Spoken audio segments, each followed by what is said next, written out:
A letter to my mother. Mika, there are a lot of things I want to say. You used to be my hero, as a mother is for most young girls. But now I only think of you as a zero. It's hard for a young girl to realize everything she thought about her mother was an illusion. Like living in a fairy tale you just know isn't real. When did you think it was right to cheat? When did you think it was right to lie? Do you even comprehend what you did to your family, your daughters, your son? I admit, I was younger, I loved you so very much. I was mommy's little girl. But then the fights started happening, like an earthquake tearing my life in two. I didn't know what they were about back then because I would hide while the yelling shook the house in a thunderous rage. This life turned into a ruckus when Abigail was born. I was no longer your daughter, but your slave. Chelsea, go change Abigail's diaper. Chelsea, it's time to feed Abigail. Chelsea, do what I won't do.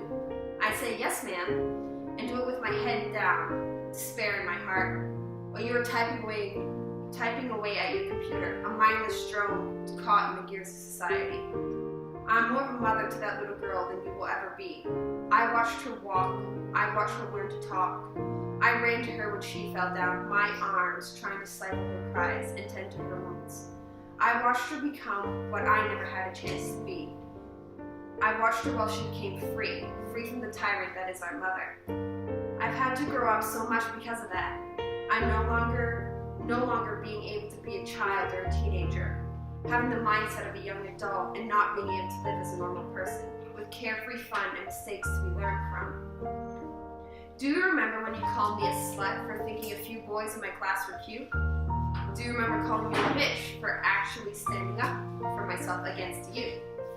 Do you remember the day I stood motionless, straight-faced, at the counter where you slapped me so much that I had to hide the marks? First time I wore makeup wasn't to make myself feel pretty, but to hide the ugly underneath. Do you remember telling me that you never wanted me, or my sister, or my brother, that we were all mistakes? I remember. I remember the look in your eyes, so filled with hate against the own things you created, like we were ghosts haunting you. Now I look back and it's hard to remember when you stopped being the mom I had when I was younger. I look back and think, were you ever really there? I look back and I do remember you used to try to buy me. Hey Chelsea, look what I bought you at the store. Hey Chelsea, want to go out for ice cream, just me and you? I remember you used to try to change me. I would listen to music you didn't like, and you'd yell at me until I deleted the song. I used to think, what do you have against the song Down with the Sickness?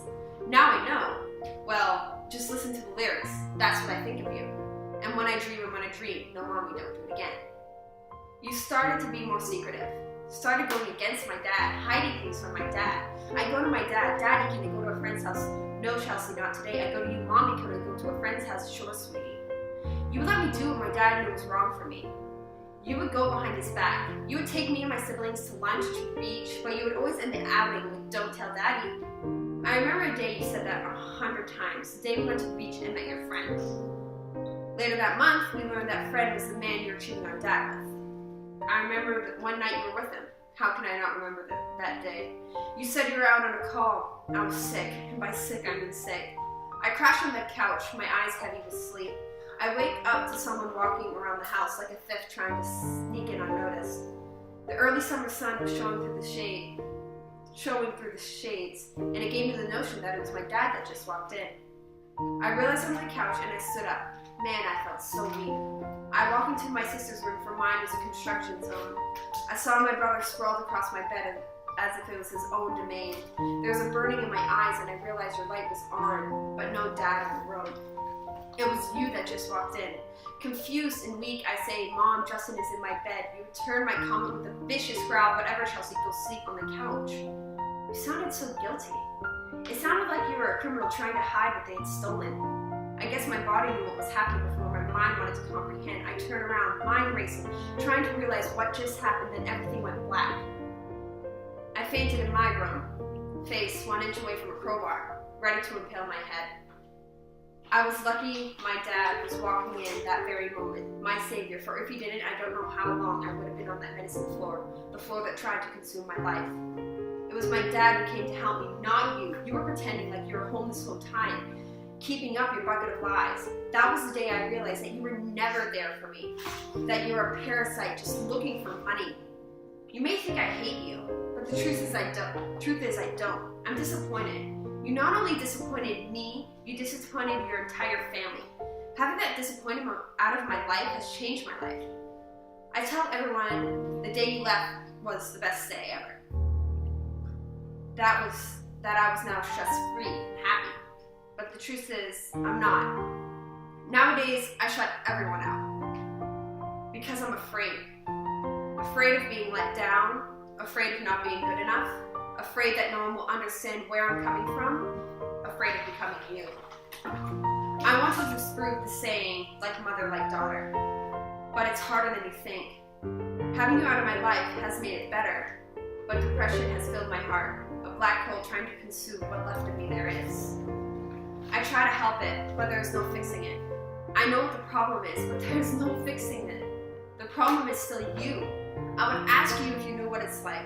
What it's like for a young woman to grow up without a mother. Yeah, you know what it's like without a father. I understand you left this earth when you were young.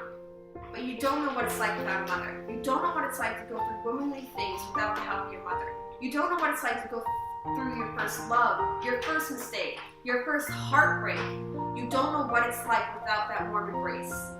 That embrace that melts away all the troubles. That embrace that makes you feel safe. So Mika, there is one last thing I want to say. I don't hate you, but I don't love you. You may be my mother, but you will never again be my mom. Damn! Whoa! Alright, I quit.